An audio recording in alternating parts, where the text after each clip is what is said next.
Welcome to the second annual D9Sports.com EYT Media Group District 9 Basketball Playoff Preview video. I'm Chris Rossetti alongside with Rich Rhoades and Andy Close from D9Sports.com.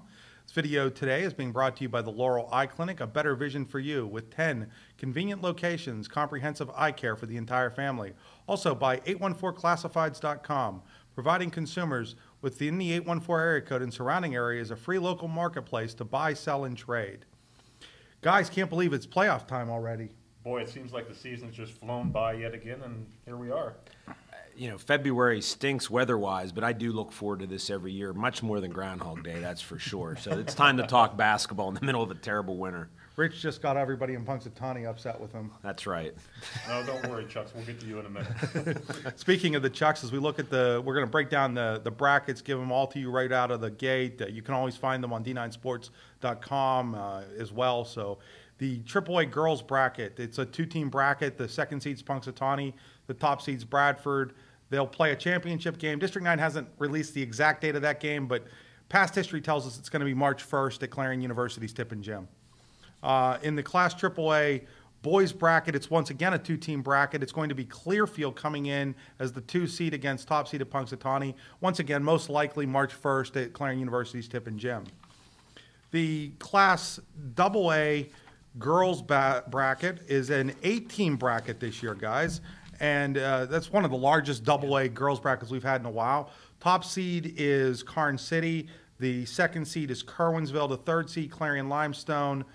The 4th seed is the Warriors of Montauk. The 5th seed, Red Bank Valley. 6 Cranberry, 7 Kane, 8 Brookville. So the matchups, which will either be February 19th or 20th, which is Wednesday or Thursday. It's going to be Brookville versus Carn City. These are all at neutral sites. Montauk is going to play against Red Bank Valley. Cranberry is going to play Clarion Limestone, and Kane's going to play Kerwinsville. That's your AA girls bracket. The AA boys bracket is a 7-team bracket. So the top seed, Red Bank Valley, will get a bye into the semifinals.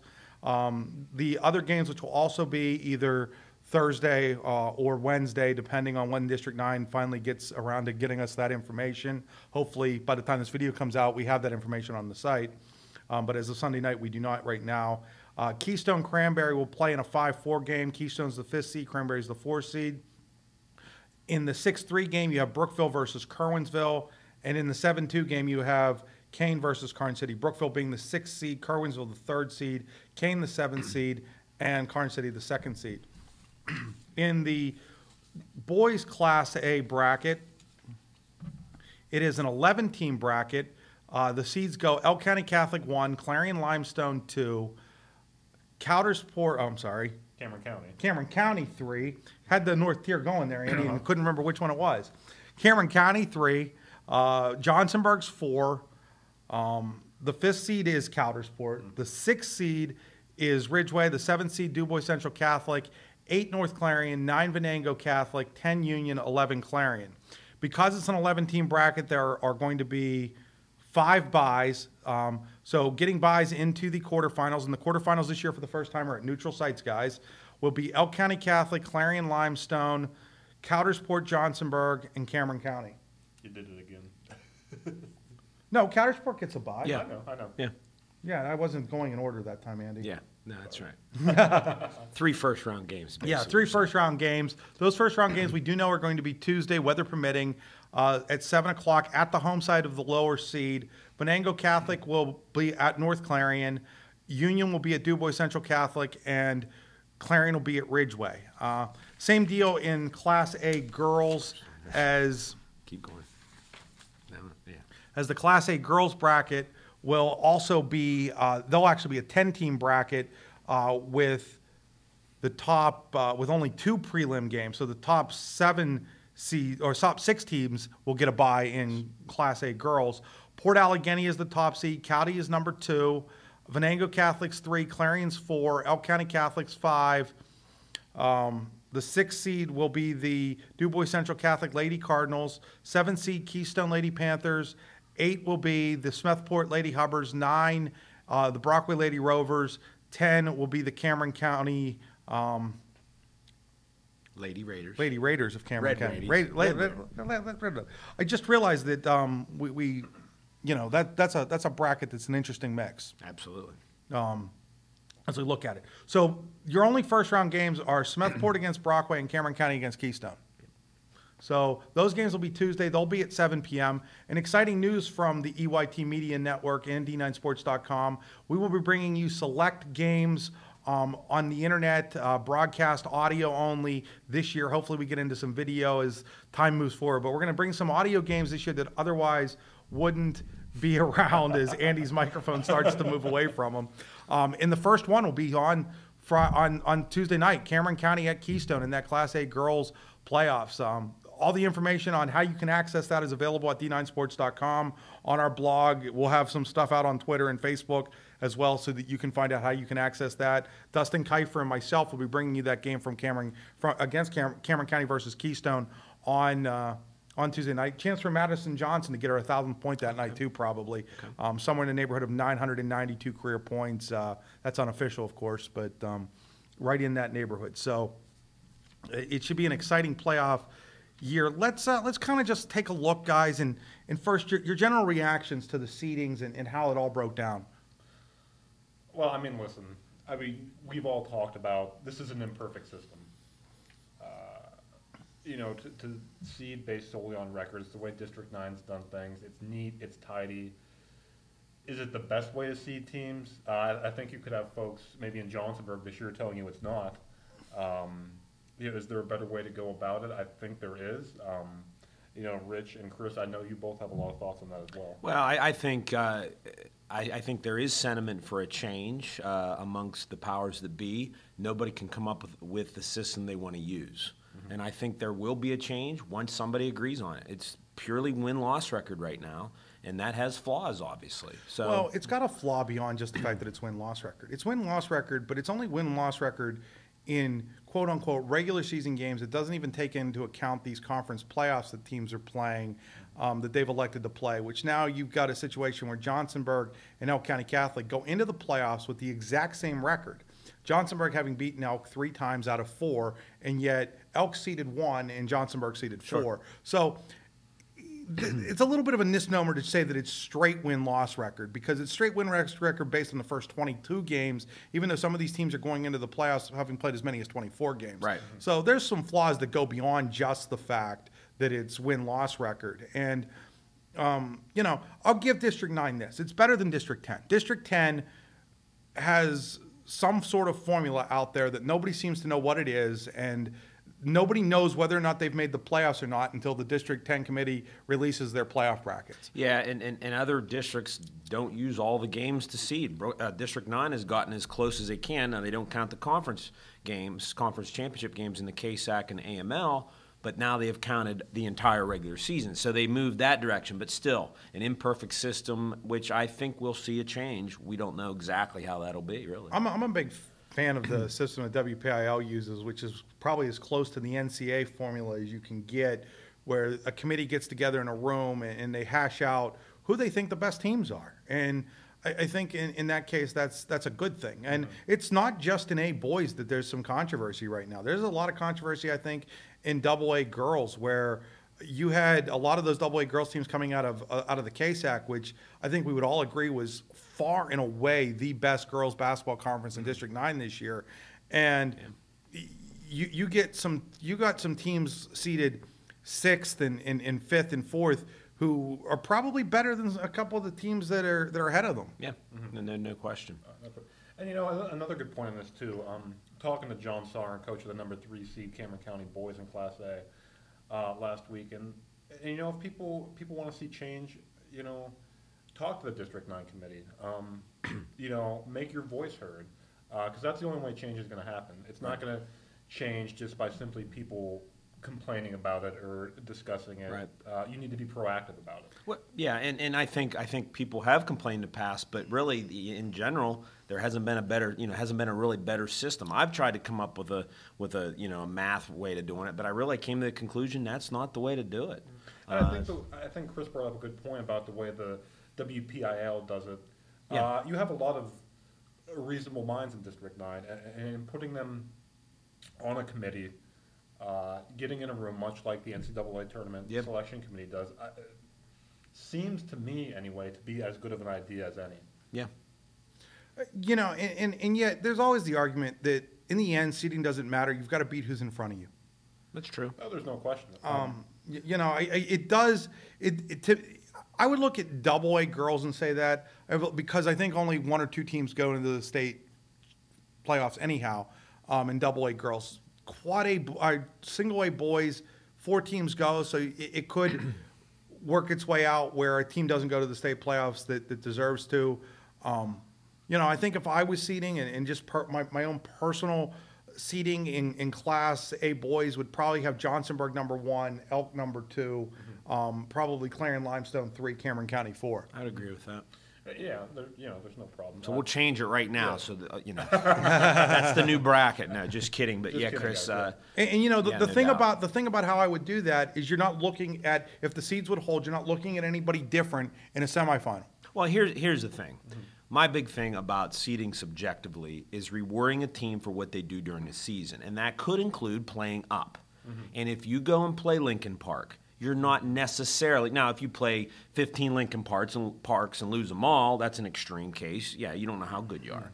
But if you go and lose the Lincoln Park and you're already a good team, don't discourage teams from not playing tough games. Sure, and I think another team that's an interesting case, you look at the Class A girls punks, obviously AAA, not as big a deal because you only take 2 teams to the championship game. Right.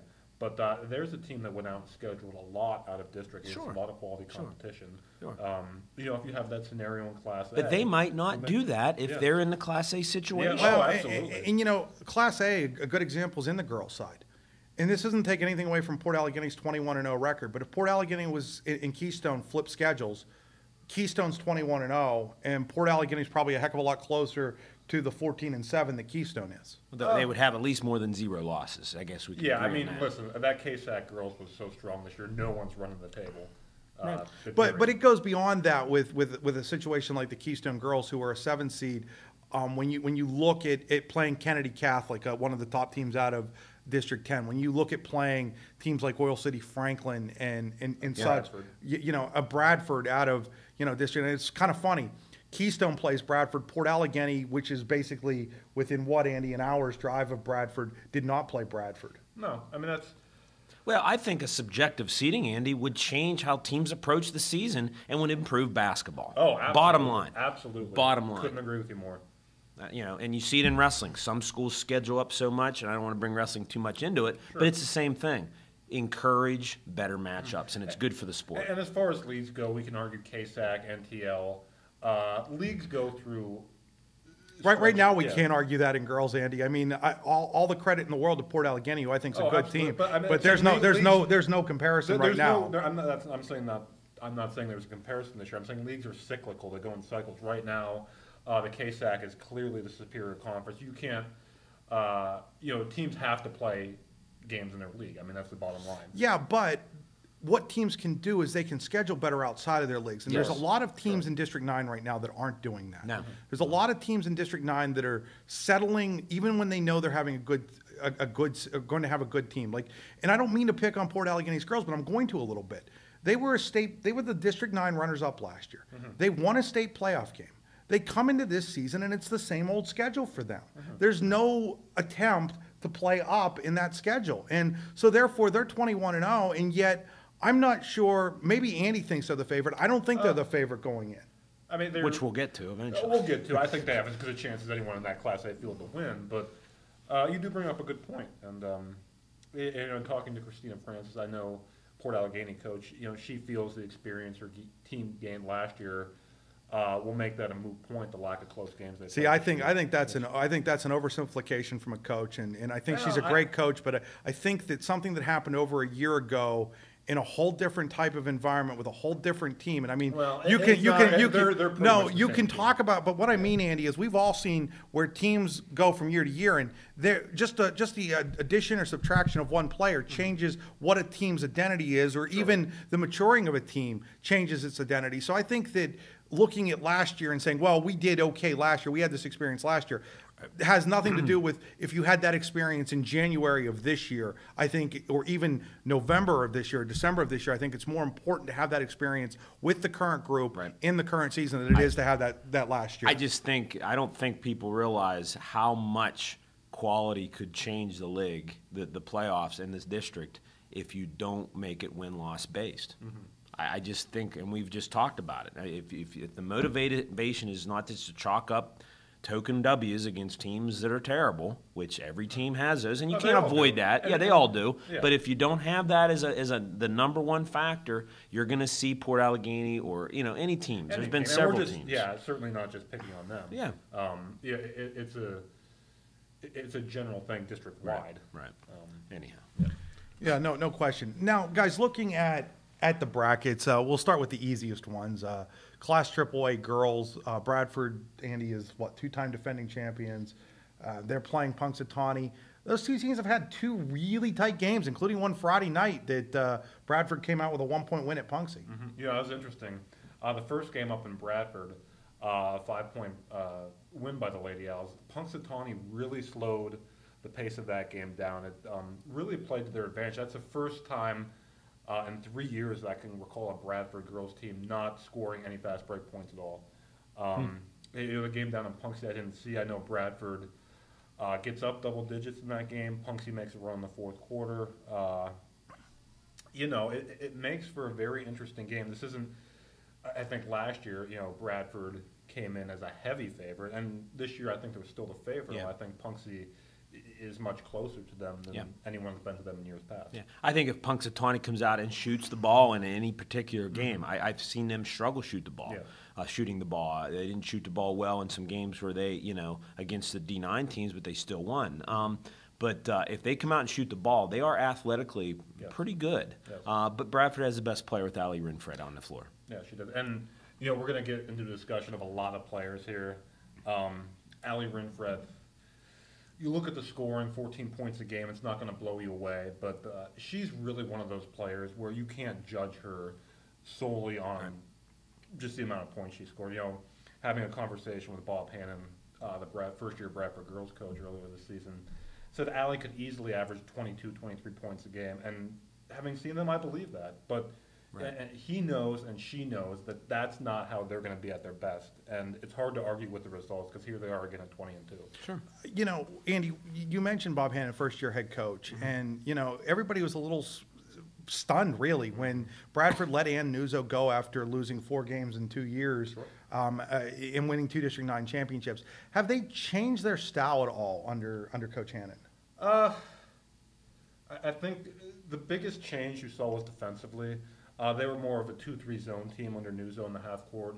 Under Hannon, it's much more man-to-man defense, which is something that the girls in Bradford hadn't played in a few years. But other than that, it's the same. They, much like from the past 2 years to this year, they press. Their press is effective. Offensively, very similar. A lot of different weapons. So I would say the only real difference is the switch from the zone to the man.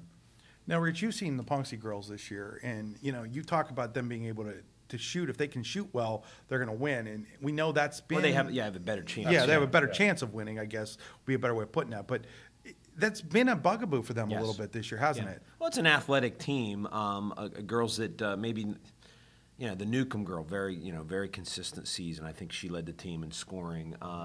It's just an athletic team that have girls on the team that play other sports, and they've been at it. This group has been together for a couple of years. They're just haven't been as good as Bradford. One game situation. You're talking the last game each of these two teams were playing are against each other. It was a 1-point game. Punxsy's got to be confident, and Randy Wrights, coach for the Lady Chucks, is going to work his butt off to come up with a game plan, in a couple weeks or 10 days, whatever it's going to be, to beat Bradford. I mean, it could happen. Yeah, and that's a scary thing for a team in Bradford, or any team really, that's won a couple of close games against a team, and you have to try and beat them again. Yeah. It's not an easy thing to do. Yeah. Moving to the AAA boys bracket, we weren't sure whether we were going to even have a bracket in AAA boys. First of all, there's only 4 teams, and 3 of them just really weren't all that good this year.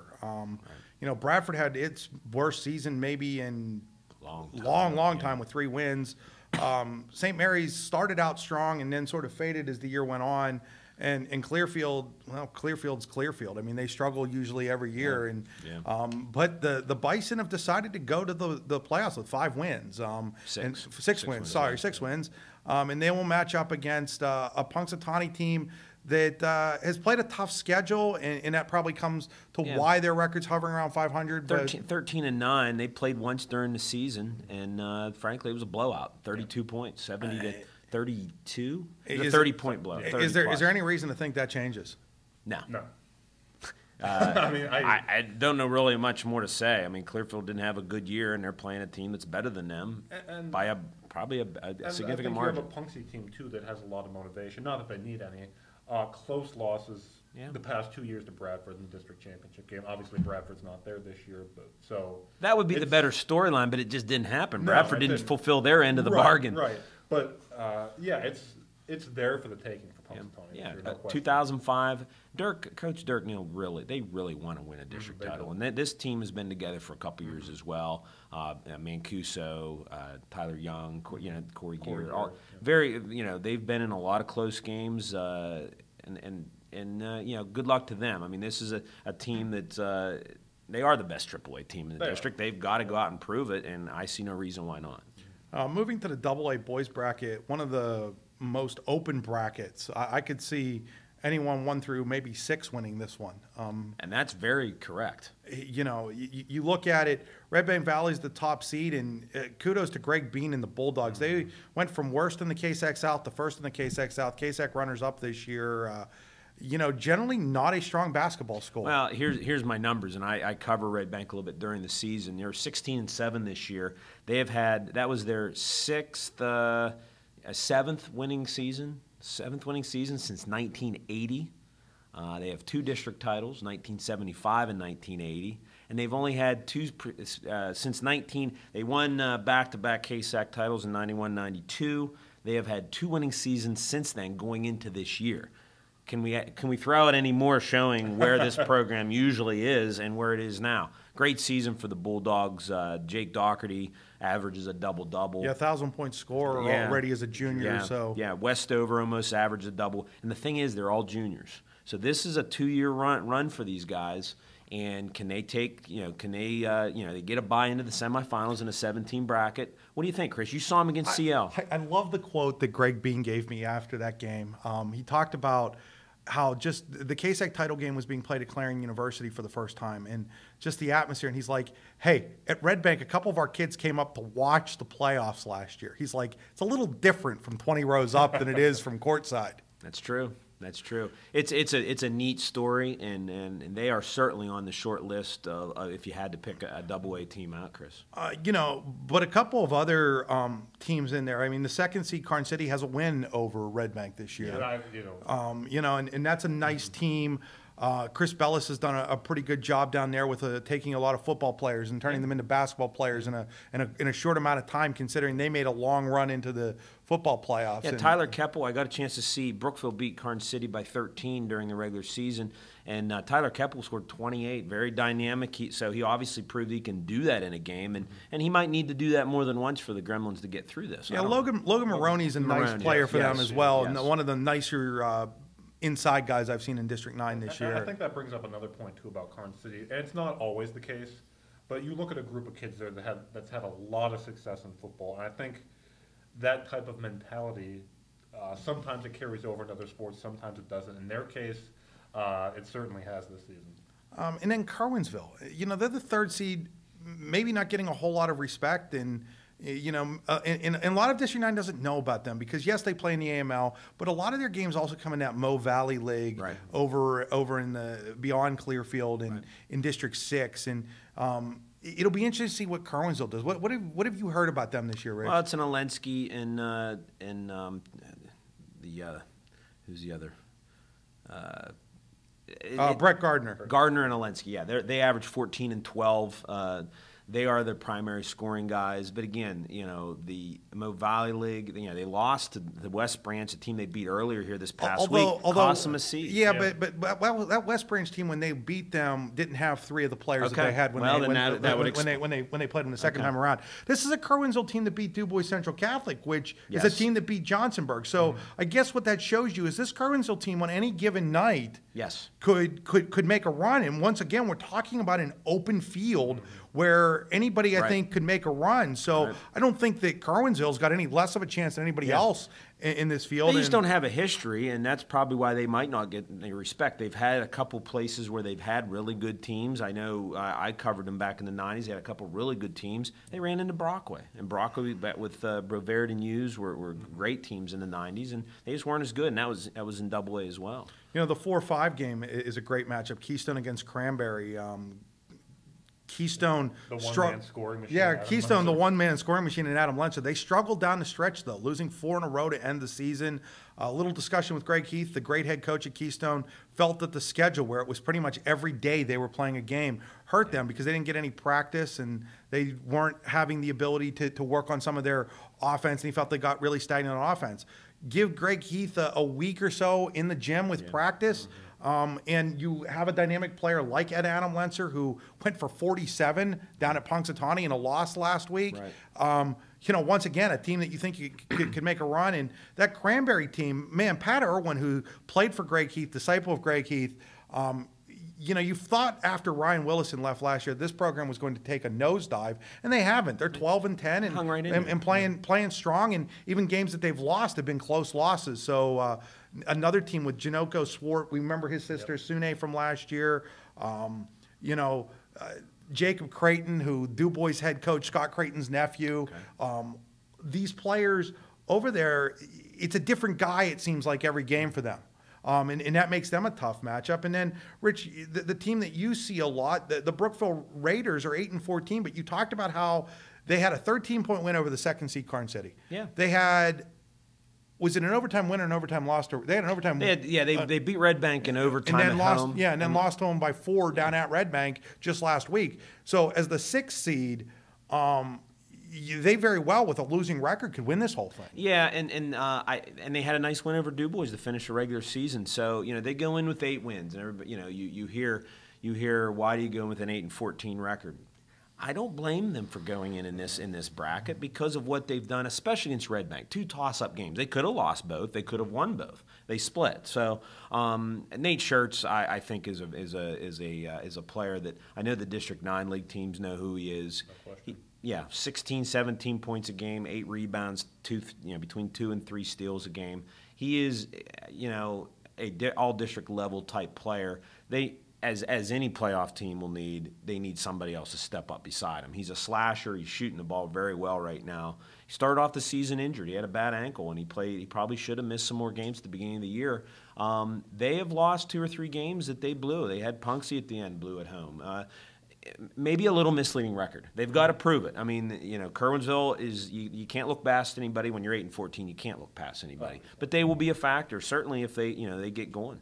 Well, and I say a 16 field might be a 17 field that can win this because Kane goes in at 7-15, but 7-15, but they have 1,000-point scorer in Jeff Kajancic, and they only lost to Brookville by I think 1 or 2. It was a 1-point game. Yeah, it was a 1-point game up there. So you start looking at it, and once again, a team that could beat anybody on any given day. The Double A field, I don't think they do anything outside of District 9. I don't think there's any team in there that's strong enough to do anything outside of District 9. But I think that the District 9 playoffs in Double A might be as exciting as they've come in a long time. And I think this is, and we'll talk about how important neutral courts will be a factor in the other playoffs. I think neutral courts in Double A will be huge in that quarterfinal round. It's not necessarily a home court advantage built in along with your seed advantage. And I don't know if there's any seed advantage in that bracket. I'm sure Red Bank's. I know Greg Bean doesn't want the long layoff, but he's not minding being in the semifinals either. Well, and a little different. He did get to play a game Friday where other teams didn't, so it won't be as long of a layoff for them. It'll be a week plus, so. Looking over at the Double A girls bracket, it's a full 8-team bracket, which we talked about in the intro is really unique. But it was 8 last year. Looking at that, Karn City comes in with 1 loss, and just off of beating Clarion in the KSAC championship game. believe it or not, first conference title for Karn City in 10 years. Yeah, 04. That's hard to believe because when you think about the KSAC and you think about Karn City girls basketball, it just seems like it's synonymous with it. But it's been a while since they've come here. And head coach Dave Kirschbaumer, alluded to that after the game, talked about how they had some down years. And when this group was coming up, they were like, Coach, we're going to get you back there. And they have as juniors. And that's the most impressive thing. Yeah. Of their starting lineup, 4 of them are juniors. They had some playoff experience last year, lost in the first round. Right. Now they're sitting here with 1 loss and the prohibitive favorites, I think, to win the AA title. Yeah, I think the question is who's going to be in maybe in the finals against them. Karn City's very good. There is no question. Coach Powell, I talked to defending champion Lady Raiders who happened to get him in the first round. He said at the beginning of the year, and he even said later in the year, he goes, the district title is going to have to go through Karn City for at least a couple years here, and this is the first year for sure. Interesting matchup in 5-4, Red Bank Valley Montauk. Montauk's beaten Red Bank twice. I know first-year Bulldogs head coach Jason Kern not real thrilled with this matchup. And it's not a good matchup for them. They've lost to them twice. The game down at Red Bank earlier this year was a toss-up. The one down at Montauk, not so much. Again, both teams are evenly matched. It's reflective of the 4-5 seed. I mean, Red Bank has one of the better players in the district in Hinderleiter, Brooke Hinderleiter. But Montauk has, as you have seen, Chris, a lot of role players, no superstars, but strong. I think that it's sort of a misnomer that they don't have a superstar. Stephanie McCall is quietly become a really good player. And I think because she plays down in Butler County and in the KSAC South, where a lot of those games are on the far end of the district, people don't realize how good Stephanie McCall is as a basketball player. And then when you add the likes of Emily Ryder and Fontaine Glen, they've got 3 or 4 players that can beat you. And then they have a couple of freshmen coming off the bench. One in their starting lineup, actually, Greaves, who has been a shutdown defensive player this year for them. She's taken some of the best scorers in the KSAC and has limited their output. So they get after it defensively. And they can go at you with a variety of skilled players offensively as well. So they're an interesting matchup. They had one really close game with Karn City, and then one game late in the season that McCall didn't play in. Okay. So they're a team that I know if I'm Karn City, I'm not looking forward to the potential of a semifinal matchup with them. And when you add in the Montauk-Karn City rivalry on top of that. Yeah, that'll be a very interesting matchup if it happens, no question about it. The 6-3 game is also interesting. Cranberry against Clarion Limestone. It's Cranberry 6, Clarion Limestone's 3, but Cranberry's beaten CL twice this year. Just beat them this past week. And I think it's been by a grand total of 2 points. Yeah. Cranberry has, who I think we all feel is the best player in District 9, and Emily Merriman, the reigning player of the year in District 9, almost 30 points a game average, and she has to. Really, their next best player is a freshman, Bree Swartfager. And they have a lot of role players who have had experience in the playoffs, but that's what they are. They're role players. They're not players that are going to score. And CL is another interesting case. They have basically 5 players. They didn't play a JV schedule most of the year. They have 5 players. Those 5 players pretty much see the court. 1 or 2 others sometimes get into games, but because of that, they try to slow the game down a little bit, don't they, Rich? Yeah, and they had a big win against Montauk. That's one of their better wins, signature wins. They beat Montauk, and then the next night they had to play Karn City, and it was really ugly. Maybe some of that because of the 5 players. If they're rested, they're dangerous. If they're not, they're in trouble, and I think you've seen that through the year in some games they've struggled in or even lost. They get tired. They have 5 decent players. There's no question about it. You have to like the winner of that game's chances to get to the finals. The 7-2 game, an interesting AML matchup between Kane and Kerwinsville. And I say interesting because Kane's the 7 seed, and yet they are, I would say, the prohibitive favorite in that game. Wouldn't you, Andy? Oh, absolutely. A Kane team that's beat Kerwinsville twice by double figures. A Kane team under Dave Keel, it starts 2 freshmen, Kylie Kinney and Cameron Cummings, and a sophomore, Sydney Dine. A very young team, but I think a team that's progressed as the years gone along. I know in talking to Dave Keel, he's had as much fun coaching this group as he has any of his teams at Kane, and they're really maybe not ready for that moment yet, but a team certainly to keep an eye on. Yeah, I got to see them early. They are young, and the guards. I saw them. Brookville beat Kane by 20 down at Brookville. you could see that youth, but hey, like you said, that develops, and this is the beginning of a rebuilding process for the Lady Wolves. And certainly you have to mention Taylor Morgan in there as well. Been a dynamic player for them. Their best player in terms of scoring, a double-double machine, a very solid all-around game.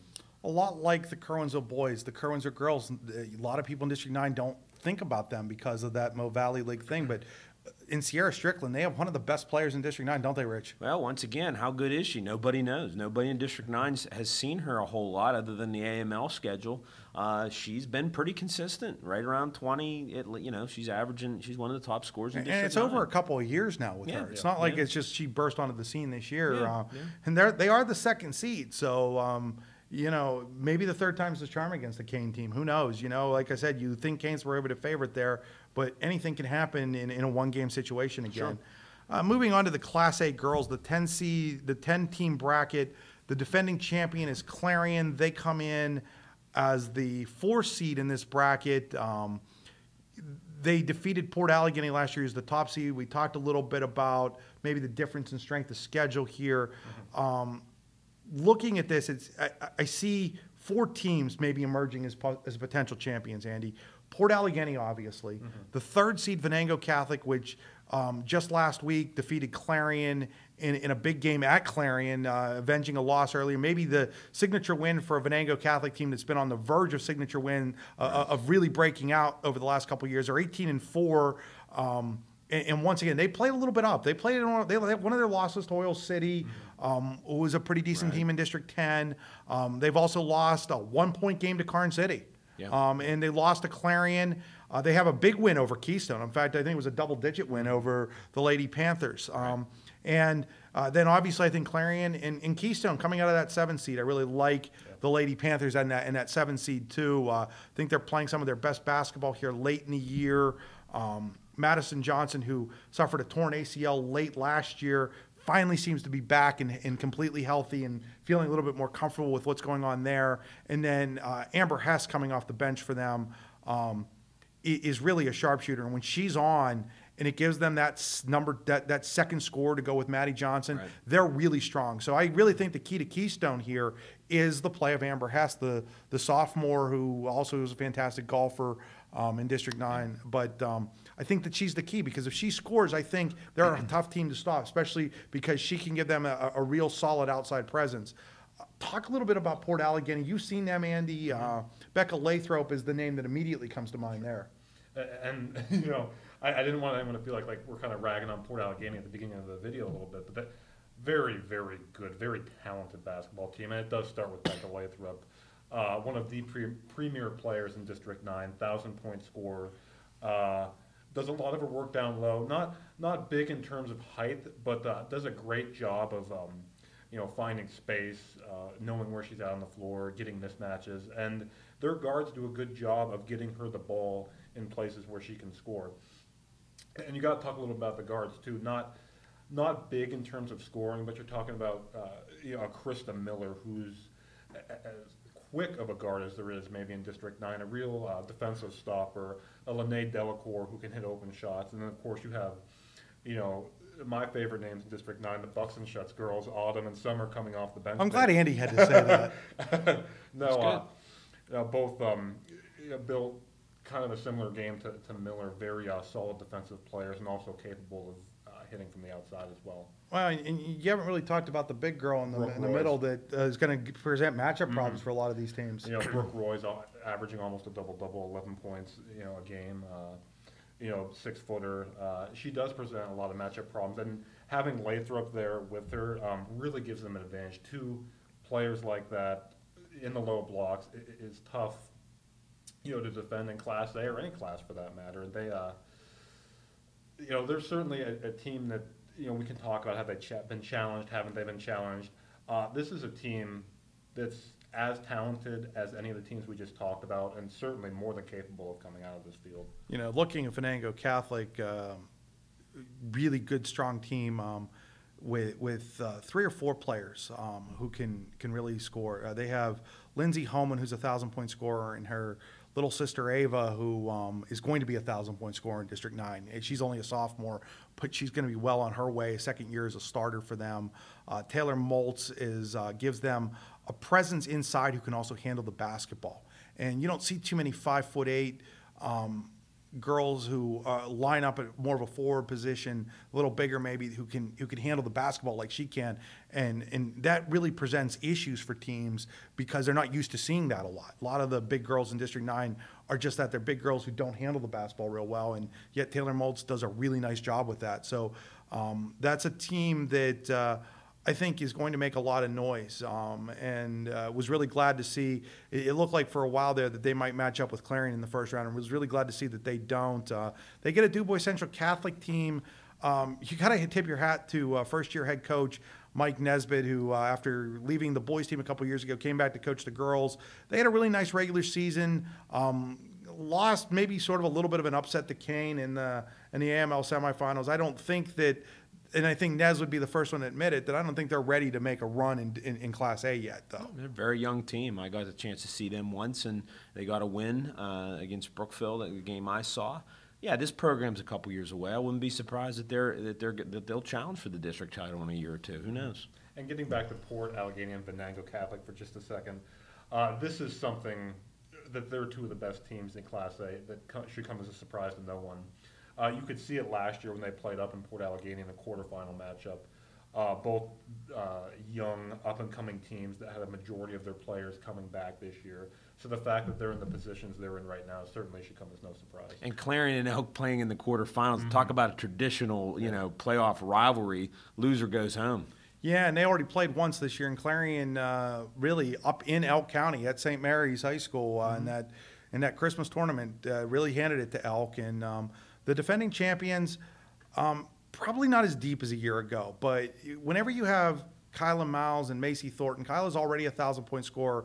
Macy, if they make a long playoff run, is going to get there as a junior this year. Those two players by themselves are more than enough to carry them back to defending their title. Elk County's had some injuries, illness. Every time I turn around, I'm hearing that. And coaches don't like to talk about it, but it is what it is. Sure. And Julia Sweeney's their leading scorer, very typical Elk team, nothing fancy. Maybe not an 1,000-point scorer on their team. They haven't had one of those here in a few years, but they've always been successful. Yep. And playing some of their best basketball late in the year. Yes, they are. They are coming off a AML title game victory over Kane. Very solid win. Then you talked about Julia Sweeney. She had a fantastic game there in that AML title game. Macy Newrider, another girl that can beat you deep from outside. So I think you look at that matchup, I think Clarion's certainly the favorite, but certainly not going to be a walk in the park. A team we haven't talked about is the second seed Coudersport. Andy, once again, you've seen them. They have one really close game with Port Allegheny, and then they had a chance to play the Gators again and have a chance of maybe getting into a tie for that North Tier League title, and it just didn't go as well for them the second time around. No, and you look at both those games, Port took control in both those games, and in both instances, and to Coudersport's credit, they were able to hang around and kind of make a little run at Port. I know in the second game when I saw them play, Port, I believe, went up 15 or 16. Becca Lathrop picks up her fourth foul in the third quarter, has to come out, and that's when Coudersport made their run. Excuse me, and it all starts with Jenna Gabreski, their 17-point-a-game forward. Who just scored her 1,000th point on Saturday. Yeah, so very, very nice, very solid player. And certainly a team. You look at the number 2 seed, you talk about the North Tier League, the strength of schedule being what it is. Do they deserve to be the number 2 seed? Do they not deserve to be the number 2 seed? I don't know, but I think certainly a team you can't overlook, despite the strength of this field as a whole. Yeah, and I think that quarterfinal matchup, Keystone, we are pretty much in unison. We'll get by Brockway. Cameron. Cameron. That's right. It's Cameron County. But a Keystone Coudersport quarterfinal game, that one will be interesting, along with Elk Clarion. I think those are two very good, interesting matchups. And one team to talk about that they're not going to make a run, but the Smethport Lady Hubbards, you got to give them a lot of credit for the way that they really came on strong as the season went on, Andy. Mm-hmm. And this is a team that we could be sitting here doing this next year and talking about being one of the favorites. Talking to Eric Lutz, their coach, last year they were young. This year, they're young. Not a lot of juniors and seniors on that team. But you look at a girl like Morgan Okerlund, not just as a whole, but her individual. I think over 20 points in each of her last 4 games to end the regular season. Kaya Taggart, another solid player. Molly Lord, a girl that's capable of beating you from 3-point range. Once again, Chris, yeah, probably not going to make a run, maybe a year away, but you got to admire certainly the way they've played and the way they've kind of turned the corner, and certainly going to be a team to be reckoned with in the future. And then the team that they're playing, Rich, Brockway. I mean, Brockway, 500, over 500 in the regular season. That hasn't happened. Early 90s, somewhere in there. And they, I mean, if they would get a win here, that would assure them probably of a winning season, right, Chris? Even if they would lose to Portland. Well, they're 500 right now. Okay, so winning regular season nonetheless. That tremendous accomplishment for the Lady Rovers. And I tell you what, they really were gunning for that this year based on the feel we got from social media and all that. I like to hear enthusiasm from a program that hasn't won in a long time. Moving on to the Class A boys. It's a deep field. We talk about who should be seated where, but it's still a pretty deep field. Your top-seeded Crusaders of Elk County Catholic, Corey Huff, Mitchell Struble, both really good players for them. Clarion Limestone might have the most complete team of the group. I mean, when you look at R.J. Legand, he's a point guard that should be talked about in the same breath as Cameron Grumley and Cole Peterson, the 2 great guards from Johnsonburg. And then you add a couple of 6'5" inside guys for them in Colton Stiglitz and freshman Dan Callan, who in the KSAC championship game, with the game on the line, took over on Friday night. The freshman did. And so you look at that and you look at, they may have, in terms of inside-outside, the most complete team in there. I don't think they've been as battle-tested as some of the teams coming out of the AML have, but they may be the most complete group of players when you look at skill set. And then you look at Cameron County and inside with Nate Sestina, the 6'7" junior who's already over 1,000 points, easily averaging a double-double for the Red Raiders. Definitely Division III player, maybe even a borderline Division II player for them. And then you look at Johnsonburg and the team that went all the way to the state championship game last year before losing to Vaux. They bring back those 2 guards, Cole Peterson, who could play college basketball at a high level, but is going to play college baseball, I think, at St. Bonaventure. Yeah, very talented and Cameron Grumley, who's probably a Division II basketball player at guard. Now, they lost some stuff inside last year from last year's team, and probably not as strong of a team as last year, but still a team that was only losing to Lincoln Park by 1 going to the 4th quarter back in December. So a team there that I think is very capable of winning the whole thing again and may be the favorite going in. Sure. And you touched on losing a little bit inside. Another thing to mention, CJ Herbstreet done for the year for Johnsonburg. A tough injury break there. But, I don't know how we can sit here as we sit right now and say they're not the favorite. And before we get into that too much, Chris, you touched on this being a deep field. Last year was a very deep field in Class A. Talking to Aaron Straub after the AML title game, talking about how good Class A has become in District 9, really getting a lot more respect around the state. Maybe you go back to Elk winning the state title back in 2006, Johnsonburg making their run to the state finals last year.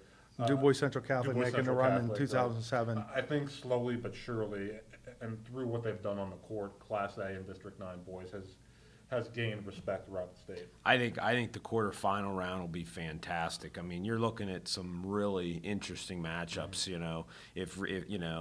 I'm looking at interesting matchups in the first round. Well, it's all over the place on Tuesday night. You have North Clarion and Venango Catholic, a KSAC matchup there.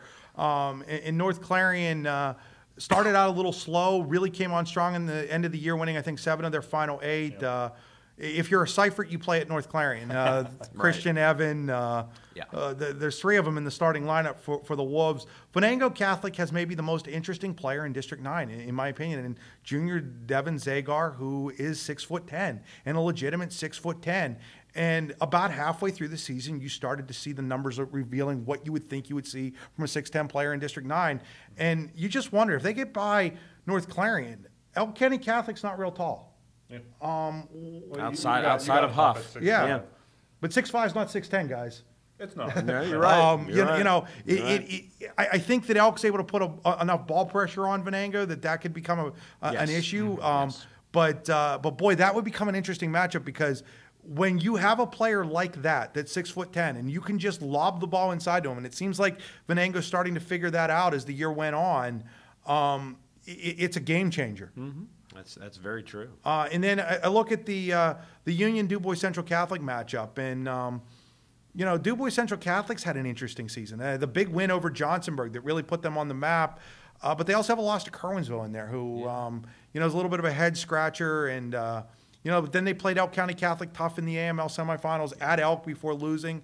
They're an interesting team. I think they're a dangerous 7 seed, and CL better approach it that way when they play if they play Du Bois Central in the quarterfinals. That is a dangerous 7 seed for with the Cardinals. Could maybe be the biggest wild card in this Class A field. Now, if you're Du Bois Central Catholic, talk about CL keeping an eye on Du Bois Central Catholic. I think if you're Du Bois Central Catholic, that first round game against Union, you better not fall asleep. No. Because this is a Union team that lost to Cameron County by 1, and they struggled down the stretch. And then the last couple games when their playoff lives were at stake, and they were at stake because they were going to have to be 500 to go, they rallied and played really well down the stretch to get there. Yeah, and it's obviously a balanced team. There's nobody scoring double figures. If there is, it's barely 10. I think Cole Shirey, I believe. You're talking about a balanced team, and if Central looks past them, you can't look past them. And then the 11-6 game is interesting to me too. Clarion goes to Ridgeway.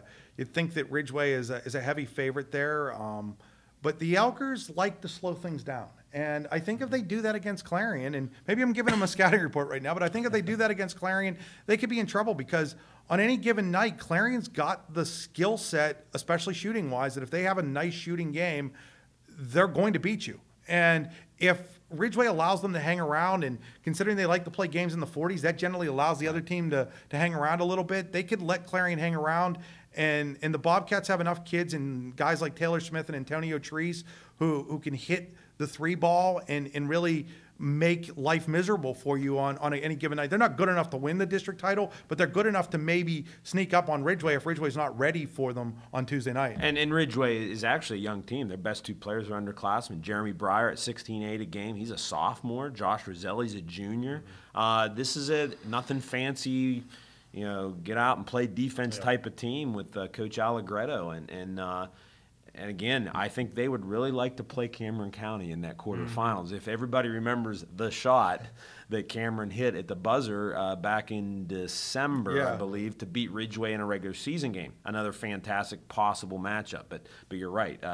Home courts are big in the first round on those matchups, as you know, and those would be the factors in that game. Cameron County, Andy. We talk about Nate Sestina and how good he is. Do they have the guards to win a district title? That's a good question. I think they do. You talk about Sestina with double-double average, 22 points, over 10 rebounds a game. What impresses me the most about Nate Sestina is his ability to pass the ball. He gets the ball in the post, gets double-teamed. He does a great job of finding their guards. And you're talking about kids like Keith Spahalski, a very good shooter. Dylan Klingon, he of the miracle shot against Ridgeway earlier in the season. Trey Smith, just a sophomore, and Dominic Gusto running the point. They're not kids. Klingon and Smith more so scorers, maybe a little more so than Spahalski and Gusto. But I think in terms of scoring, you're not going to compare them to a Johnsonburg or Clarion Limestone. But from a fundamental standpoint, I think they're definitely good enough. And Smith and Klingon are more than just shooters. They have the ability. They're long. They're athletic. They can get in the lane, create their own shot. And I think that presents a problem apart from just Nate Sestina. Looking at that 5-4 matchup, Coudersport versus Johnsonburg, both of them going to get a bye to play each other. Talk a little bit about Cowdy first, Andy. A Cowdy team, I know they played Ridgeway and got beat quite handily, but similar in terms of style, a very defensive-minded team, a very fundamentally sound type of team. They're not going to have any guy. I don't know if they have anyone averaging in double figures. Darren Keglovitz is close, and he actually comes off the bench for them. You look at Alex Hershey and Andrew Regis, guards who are capable of making shots.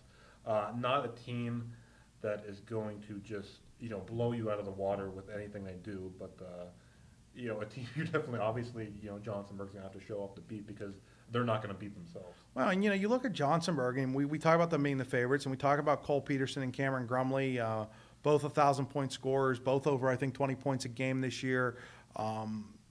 the co-players of the year last year, probably the favorites to be co-players of the year again this year. On any given night, one of them can go off. The AML title game on Saturday night, it was Cole Peterson, but Cameron Grumley could go off on it at any point too for them. But yet, this is also a team that has a loss to DuBois Central Catholic and a really close game against Brookville. So they're capable of winning it, but they're also capable of not going to the state playoffs, aren't they, Rich? Oh yeah, if you go right down to the quarterfinals where if you don't play well, you're done. There's no margin for error. I don't think that'll happen. I think Johnsonburg's a top 4 finisher based on what we can see with this bracket. But yeah, no doubt. In the semifinals, I mean, it's another Elk Johnson. Everybody's assuming that. Yeah. Who knows what happens in that one? You can never assume that you're going to beat Elk County that deep into the playoffs without question. Last year we talked about it. Johnsonburg goes to the state championship game. Do you see anybody in any of the classifications this year with a chance to go to a state championship game or even a state semifinal? Well, you got to start with Class A boys. Yeah. I don't think it happens anywhere else. I think Johnsonburg and it's hard. You go back to the old Warriors, Johnsonburg and Elk. Even if even if one of them doesn't win the district title, they're both going to be seeded. Perhaps, well, no. I guess one can only be one. The other one is going to be 3 or 4. Yeah. We've seen a 4 go a long way. We've seen 3 make noise. Both have a track history, so I would not be surprised to see them make a run. I think. Sorry to cut you off, Rich, but those are the 2 teams you look at when you look at teams most likely to make a run in the state playoffs. And we're going to probably look at predicting these brackets and getting our final thoughts on this. CL is we talked about they're all underclassmen. They have 1 senior on the roster. A huge year for them to get to states because they might be a year away from winning this and being the best team in the district. They might be the best team this year. They got to prove that. Next year they might be the #1 team in A going into the season. For them to get the states is crucial, and to get past that quarterfinal round and get into Final Four is the first hurdle they need to make, and then try to win it all. 1961, guys. I mean, in girls, Andy, Port Allegheny has been ranked 2nd in the state most of the year. Can they live up to that billing? That's going to be tough. I think, you look at Port Allegheny, they won a game in the state playoffs last year. Then they were, for lack of a better word, humbled by Kennedy Catholic in the 2nd round of states last year. They're a year more experienced. They're a better team than they were a year ago, I think, for sure. Are they capable of making a run? Are they capable of making it to a state semifinal, a state final? I think they can, but it's going to be awfully tough. I don't give them certainly as good of a chance as the Class A boys teams. But exactly. Yeah. And I think if Karn City girls were in A, I'd say yes. And AA, I don't think so. I agree. I think that's just a really tough statewide bracket, and they may be a year away. People were talking, I know a little bit about how, just like their state championship team in 2000, I think it was 2000, they won the state title, that as juniors, they made a decent run. But the difference between this team and that team is Courtney Radigan. Courtney Radigan was the star, one of the major players in that 2000 team. They don't have anybody inside like her. If they had one inside presence like her, I would definitely go with them. Right. I like what they've got. I like what some of their players do inside. I just don't think they have like the one big girl that you see generally winning in the state level at the AA level. 99, I think, was their state title, just based on my internal clock. But yeah, that one superstar that's a senior, or Karn City could be a year away, but that doesn't mean they're not going to win AA in District 9 for sure. Okay, so let's before we make our picks, let's remind people that this is being brought to you by the Laurel Eye Clinic, a better vision for you with 10 convenient locations, comprehensive eye care for the entire family. Also by 814classifieds.com, 814classifieds.com, providing consumers within the 814 area code and surrounding areas a free local marketplace to buy, sell, and trade. Check them out at 814classifieds.com. Speaking of our sponsors, Laurel Eye Clinic, fantastic sponsor this year of the rankings on D9Sports.com. Big shout out to them for stepping up to the plate and supporting what we're doing to support the District 9 athletes. Yeah, no doubt. Okay, guys, time for the predictions. We'll start with AAA. We'll start with the girls. Andy? Bradford, the two-time defending District 9 champion. Punxsy certainly has tested them twice this year. I love Bradford. I love Allie Rinford. I love that experience factor. I think they get the job done and complete what has really been a remarkable 3-year run for that program. I think, if I can recall, just 3 regular season losses in the past 3 years. I think the thing for them, if they get by Punxsy, the one thing that has really been missing from this Allie Rinfred, Haley Vanelli group of seniors, certainly Liz Capello, Peyton Ambrose in there as well, is winning a state playoff game. They've got there, they've had the great regular seasons, they've won the District 9 titles, and just knowing those girls a little bit, I know they'll be hungry to get that, so I'll be very curious to see if they can do that this year. Rich? Bradford in a close game. I think it's going to be another close one. I'm going to switch gears on you guys. I think Punxsutawney's winning this game. I think it's tough to beat a team 3 times, and I think that the fact that the first 2 games were really close, I think Punxsutawney finds a way to win this game. And I think they're going to shock the world a little bit because on our poll on the site that we put up, not very many people are picking Punxsy to win, but I think the Lady Chucks are going to get back to that mantle that they feel belongs in Punxsutawney more than it belongs in the northern half of the district, I think. Okay, there you go. You picked that because we picked both. No, actually, I was going to pick Punxsy if I had started first, too. Okay. AAA boys, we are just all in agreement that this game maybe shouldn't be played. Punxsy's the heavy favorite. I don't see it being a close game. I'd be surprised if it was. Congratulations, Chucks, on a District 9 title this year. Well, Rich just probably jinxed them, and Clearfield's going to shock the world now, I guess.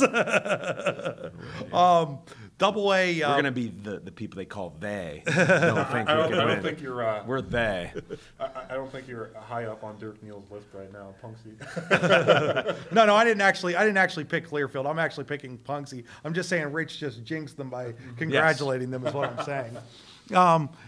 In terms of Double A boys, Rich, who's your champion? I'm going to go Red Bank over Brookville in the finals. I'm not going to, as much as I would want to go against the grain a little bit with picking a team that has a losing record, and I'm giving myself homework. The last team smaller than AAA to win a district title with a losing record might be Elk County boys back in the day. And Coach Aaron Straub, you went into the playoffs one year with a losing record. 1999, they went into the playoffs, beat North Clarion at Brookville High School, of all places, for the district title. Yes, and that might be the last one. I don't quote me on that, but I just can't go with that. So I'm gonna say Greg Bean's gonna have goosebumps after his district championship win over Brookville. Andy? I'm gonna go with Karn City here. I love this.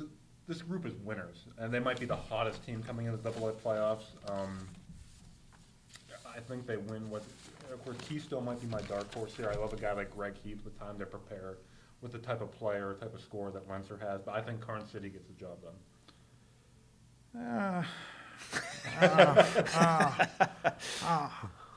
I'm going with Brookville. I think the Raiders are going to come out of this. I think when you look at their 2 games with Red Bank, I don't know, maybe Red Bank, maybe Karn City, maybe Brookville. You can only pick one. I can only pick one of them. Then I'm going with Karn City. Wow, change your mind, right? Yeah, I'm changing my mind right on the fly. You also changed your mind by agreeing with one of us. Yeah, I did change my mind by agreeing with one of you guys. I'm going to go with Karn City, and that takes us to AA girls, where I'm also going with Karn City. Yep. Andy, all the pressure's on you. See, you pick first when you know we're going to agree with it. No, who are they going to play in the finals? Maybe would be an interesting. Who are they playing in the finals, Andy? I don't know. Looking at that bracket, I'm going to go out on a limb here and say Kane.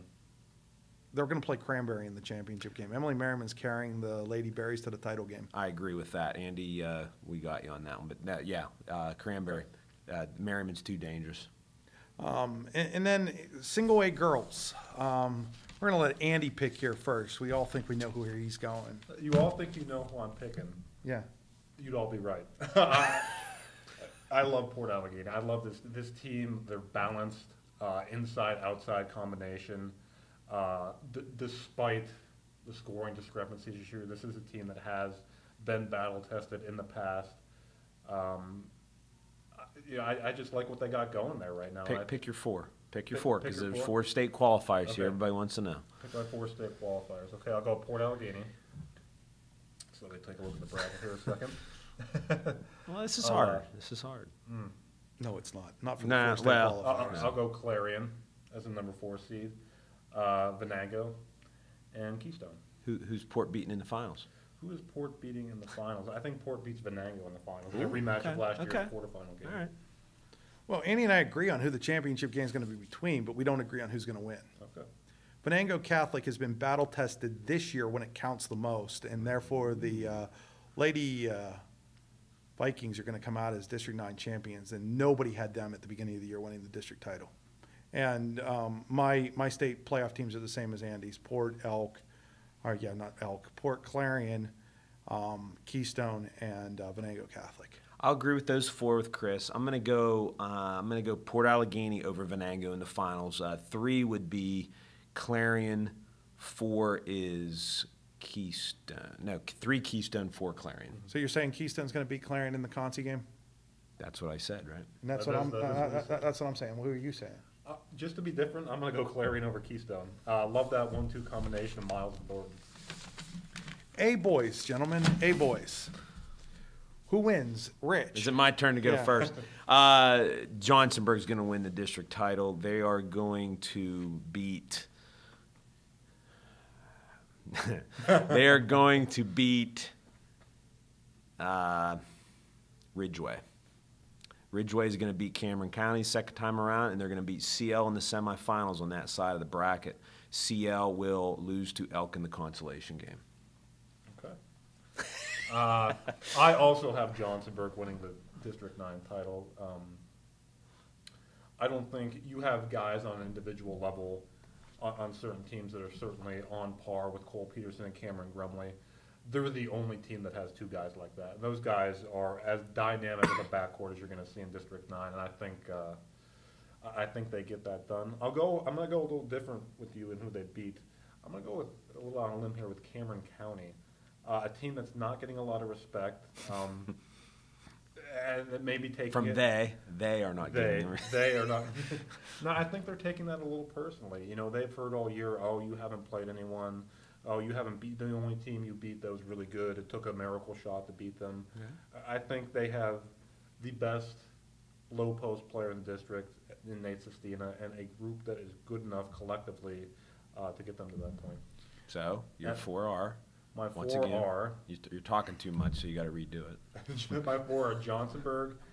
I'll go with Cameron. I think Elk County Catholic gets there. I think Clarion Limestone. I also have Johnsonburg winning the title. I have them winning the title over Clarion Limestone. And I think that Clarion Limestone's inside-outside is the reason they get there. Sorry, Cameron County, you're going to have to beat somebody before I believe in you. And I know you're going to take that hard, and that's just the way it is. You haven't played anybody, and the couple of teams that you did play, Galton and St. Joseph's Catholic Academy, both beat you. Folks, Kerwinsville beat St. Joseph's Catholic Academy by 30. By 30. And I think just to play a little devil's advocate here and be fair to Cameron County, I'm not going to make excuses for them because, certainly there's no way. He's picking you now. He's still I picking know, his I team. know. All right. But it's tough. It's tough when you're favored in every game you're going into. Chances are you're going to have a letdown at that point. And I'll let you get back to your Port Allegheny girls didn't have a letdown. No. I'm not saying you are going to have a letdown. It's tough not to. Anyhow, pick your game. My semifinal teams will be Elk County Catholic will lose to Johnsonburg, and Clarion Limestone will beat Ridgeway. Ridgeway is going to want revenge from that 75-foot miracle shot. I just think that, and I just think that of the 2 teams, I don't think Cameron County is any better than they were then, and I think Ridgeway is. Yeah, that's a fair I think that Ridgeway, because of the schedule, and now we go back to the schedule thing, I think that Cameron isn't any better because they haven't played anybody to make them any better. And that's the fault of Cameron County. They had a chance to go out and get some stronger games, and they didn't do it. Yes, they make the argument you have to play who's in front of you. And I give them all the credit in the world for beating who was in front of them. What I don't give them the credit for is scheduling somebody in front of them that would make them better. And that's not the kids' fault. That's the administration's fault for not seeing that. They should have seen this team coming. This isn't a surprise that they're where they're at. No. Guys, this ties into the whole system.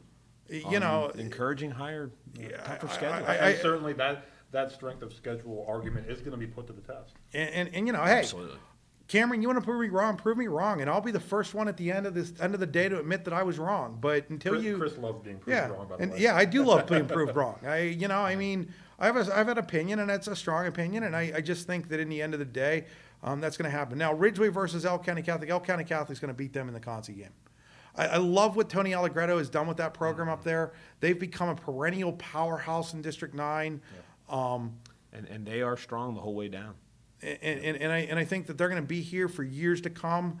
I just think right now they're a year away from making a serious run at another district title. Sure. I think really a compelling story. And again, I maybe I'm trying to get fancy with my picks there. Maybe I'm right on. It's that Ridgeway.